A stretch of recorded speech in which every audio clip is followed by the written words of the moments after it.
tu regardes le ciel nocturne. Waouh! Pendant une grande partie de notre histoire, nous avons cherché la vie parmi ces étoiles et les planètes qui tournent autour. Mais l'espace a aussi des yeux, et il y a peut-être quelqu'un là-haut qui nous regarde. Les scientifiques affirment qu'au moins 29 planètes lointaines pourraient nous observer en ce moment même. Alors recoiffe-toi et affiche ton plus beau sourire. Jusqu'à présent, nous avons identifié dans la Voie lactée au moins 1715 systèmes d'étoiles voisines qui pourraient détecter notre planète avec des télescopes conventionnels. Ces étoiles sont situées dans notre galaxie, donc si elles pointaient leur télescope vers notre Soleil, tôt ou tard, elles verraient un petit point qui passe entre notre étoile natale et l'observateur. C'est ce qu'on appelle un transit. C'est une méthode de détection des planètes en astronomie. Tu peux d'ailleurs observer les phénomènes de transit directement chez toi avec un télescope. Tu dois le pointer vers le Soleil et attendre. Ensuite, tu verras Mercure. C'est la planète la plus proche du Soleil, et maintenant, tu la vois comme un petit point. Le processus de transit de Mercure peut durer environ 5 heures. Et ce phénomène se produit environ 14 fois par siècle. Tu pourras observer le prochain transit le 13 novembre 2032. Marque-le bien dans ton agenda. De même, tu peux observer Vénus, la deuxième planète la plus proche du Soleil. Mais comme elle est plus éloignée, ces transits sont moins fréquents. Les derniers ont eu lieu en 2004 et 2012. Les deux prochains sont attendus en 2117 et 2125. Nous ne serons probablement plus là. Ces systèmes stellaires ont donc la possibilité d'observer notre planète. Mais les télescopes à longue portée fonctionnent un peu différemment. En fait, l'observateur ne verra pas un point noir avec le Soleil en arrière-plan. Le télescope mesurera la luminosité de notre étoile. Lorsque la Terre commencera son transit entre le Soleil et l'observateur, le télescope enregistrera une légère baisse de la luminosité de l'étoile, car notre planète bloquera la trajectoire des rayons du Soleil. Les scientifiques de ces civilisations extraterrestres lointaines pourront calculer cette baisse de luminosité et déterminer la taille de notre planète. Mais les plus de 1700 systèmes stellaires ne sont pas tous susceptibles d'abriter une vie extraterrestre. Les scientifiques ont réduit ce nombre à 29 planètes situées près de certaines de ces étoiles. Elles sont potentiellement habitables. Cela signifie que ces planètes ont à peu près la taille de la Terre et se trouvent dans la zone habitable de leur étoile hôte. Cela signifie qu'elles ne sont pas trop proches de l'étoile, donc il n'y fait pas trop chaud pour une vie potentielle. L'eau ne s'y évapore pas comme dans une marmite bouillante. Elles ne sont pas non plus trop éloignées, donc il ne fait pas trop froid, et l'eau ne gèle pas en d'épaisses couches de glace. Et comme l'eau est la source de la vie, nous pouvons supposer que la civilisation pourrait y exister. En théorie, ces planètes ont pu observer des transits de la Terre au cours des 5000 dernières années.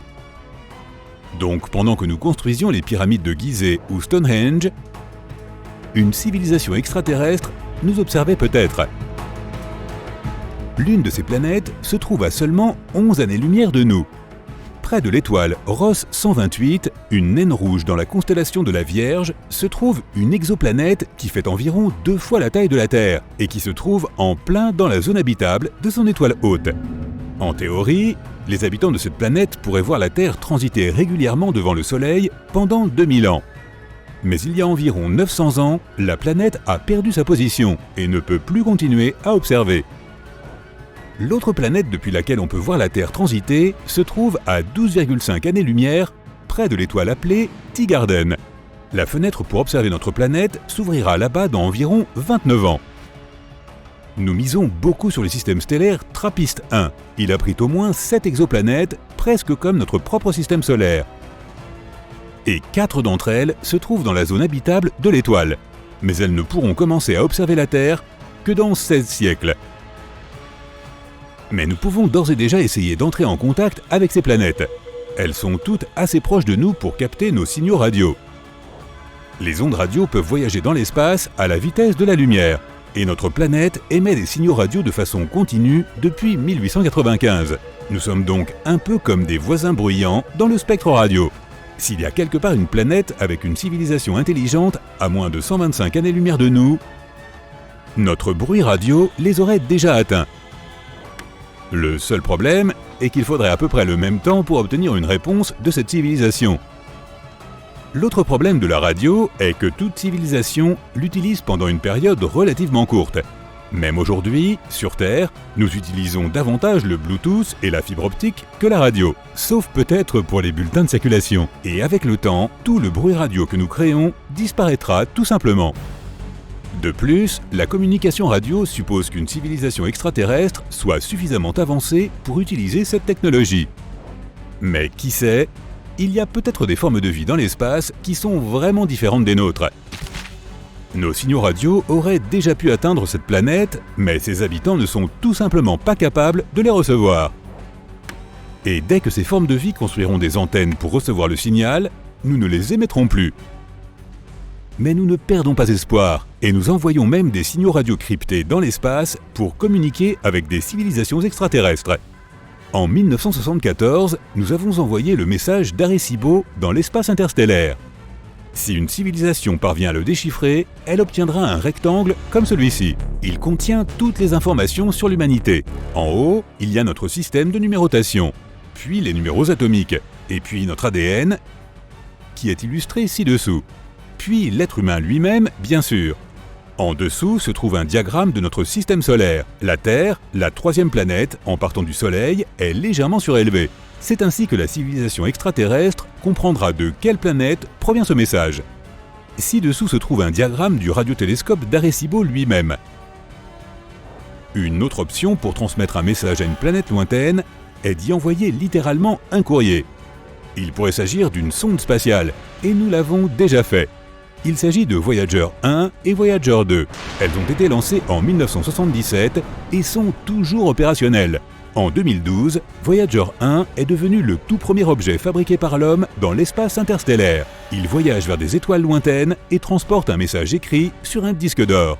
Le disque contient des salutations dans 55 langues de la Terre, beaucoup de musique provenant de différentes parties de notre planète, des sons différents comme le bruit de l'océan, des voix humaines et des sons d'animaux. De plus, il y a 116 images sur le disque, comprenant des photos de personnes et de paysages terrestres. Sur ces images, il y a des informations sur le Soleil et notre ADN. Le boîtier du disque contient des instructions et une aiguille pour lire le disque.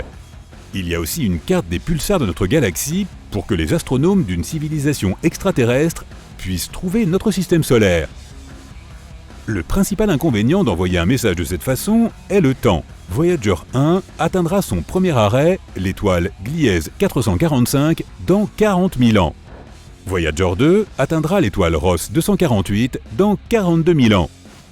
Et dans environ 296 000 ans, il dépassera Sirius, l'étoile la plus brillante du ciel nocturne.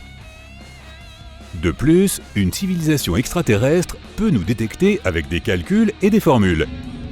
Il suffit d'observer un peu le Soleil.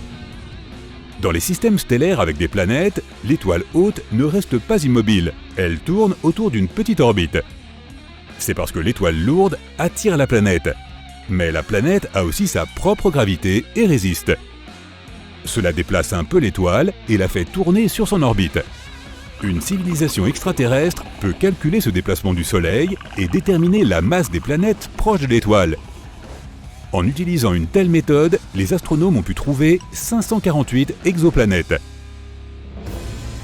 Supposons que nous ayons établi un contact avec une civilisation extraterrestre près de l'étoile la plus proche, Proxima Centauri. Il y a bien une exoplanète là-bas, mais les radiations de l'étoile haute détruiraient toute forme de vie.